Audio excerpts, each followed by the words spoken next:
It looks like there has to be always one WWF person on the panel.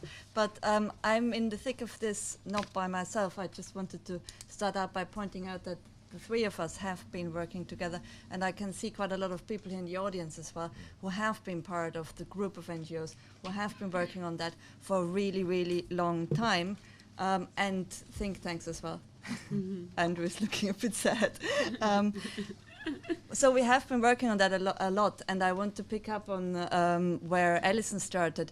There is so much good technical input already around. The good science is here. There are lots of NGOs translating that into suggestions how policy could be changed. Why isn't a good policy following these good inputs and good science? So I personally think that the key to unlock that when it comes to the climate change goal and climate change targets in the SDGs is that we have to sort out the relationship that the SDGs have with the UNFCCC process. Earlier today, Melinda Bohannon outlined that that was one of the huge issues, and I actually tend to agree very much. But I also want to be very clear that this does not only apply to the goal on climate change, that applies also to any target that will be related to climate change, that will constantly be met with this killer argument to, yes, but we must not prejudge, interfere, distract anything from the UNFCCC.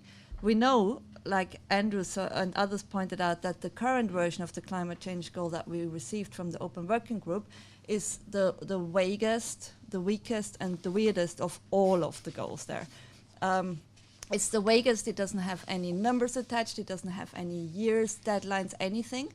Although I have to also say that 2 out of the 3 goals have been picked up from suggestions that have been floated around, for example, by this group of NGOs. So we really have been in the thick of it for quite a long time.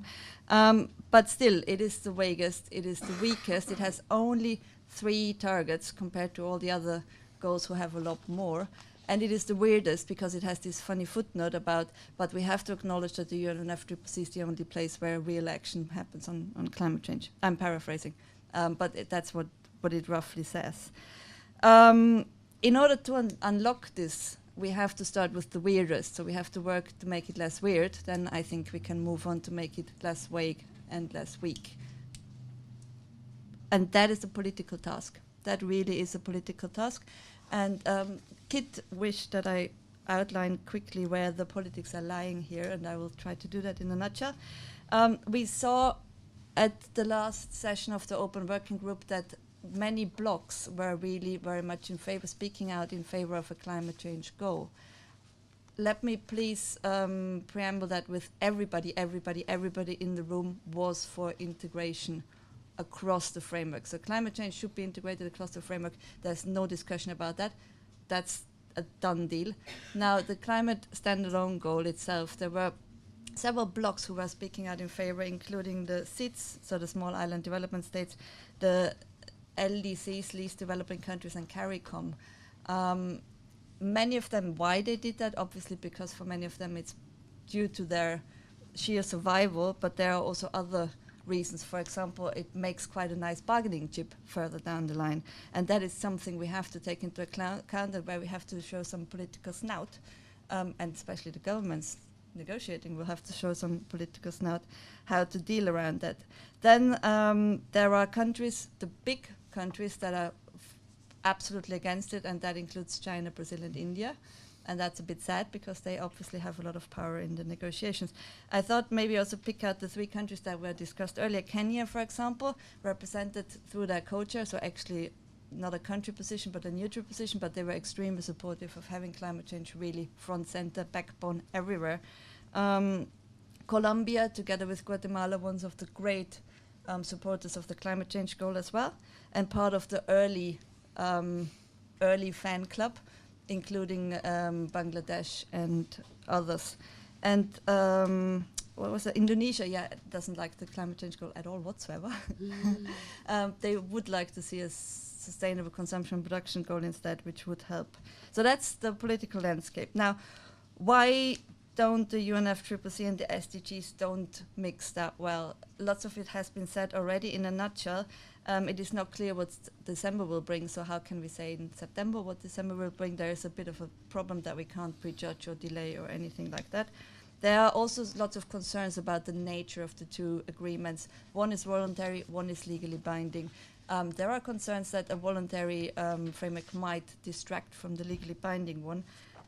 I don't agree with that, by the way. And there's obviously a lot of concerns about duplication of difficult negotiations. And if you want to say even an image problem from one process to the other. So people who are very engaged in UNFCCC tend to take the SDGs not very seriously because they're only voluntary. So some even call them a waste of time. People who are engaged in the SDGs think that the UNFCCC is the most painful thing you can ever do to yourself, so why would we get engaged in this? So you can tell there is a lot of problems going on. Now, let's see how we can face these problems. And I think the best way is to argue what's in it for each side. I think what's in it for the SDGs is very quickly done, and the PM, as chair of the high-level panel, has already outlined it quite straight away. If you don't address climate change, you will not be able to end poverty. I think that answers all the questions on that side. What's in it for the UNFCCC now? I think that's a bit more difficult to say, but I will still try it. I think there are some benefits that definitely are in it for the UNFCCC. And when I say what's in it, we're not talking about integrating the two processes or leading them together or merging them or anything like that. It's two separate conversations, but one conversation have to be aware of the other conversation. So we're talking about, I don't know, synchronizing or whatever word you want to use. But it can't happen in isolation from each other. So what's in it? Benefits. There's a lot of overlapping content. Those involved in the UNFCCC probably have noticed that they're pretty obsessed with sustainable energy at the moment. Low carbon development comes up all the time. That is the core business of the SDGs as well. There's also national development and implementation plans that are hopefully one and the same, and not like many different little plans that all come up at the same time and should then at the end deliver ideally low carbon development in each country. There's another benefit that Melinda Bohannon mentioned earlier, that you can actually, if you have success in one, that could have a good positive overspill to the other. So it can be like a cheerleader that sets a good mood, or if it fails, a bad mood, or if it fails to manage to mention something appropriate on climate change, a very bad mood for what happens in Paris. And I think at the UNFCCC process, if you look just at the ADP workstream 2, on pre-2020 actions, you will see that there's quite a lot of people sitting there who are already thinking a little bit about what the SDGs are doing, and maybe we can pull over some of these benefits there.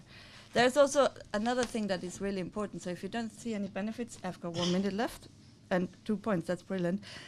So if you don't see any benefits, then you can at least maybe see something about avoiding clashes that happen between the two processes.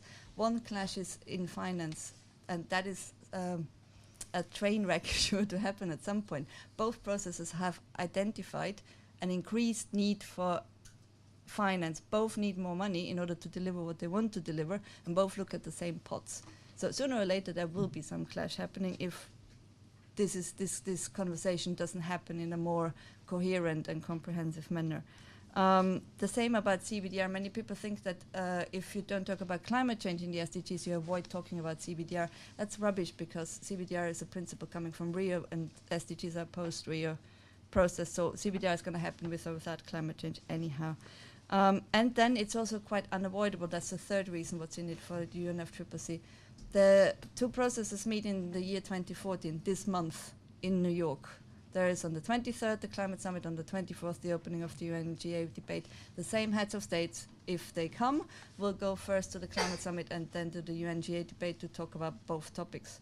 In 2015, we talked already about it, there's in September there will be the heads of state summit to agree the SDGs.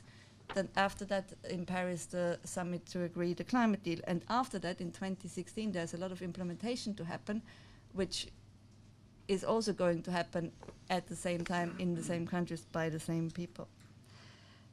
Yeah, sorry, it took me a bit longer than I planned, but I hope it made sense and you found it interesting. I think what is most important for the next steps is just to keep talking, making sure that people meet and talk to each other. It's different ministries, different people, different NGOs, environment NGOs, development NGOs, environment ministries, development ministries, at EU level, at UN level, it's different entities, but as long as they start talking to each other and are aware of what happens in the other process, I think we have quite a good chance to make this work.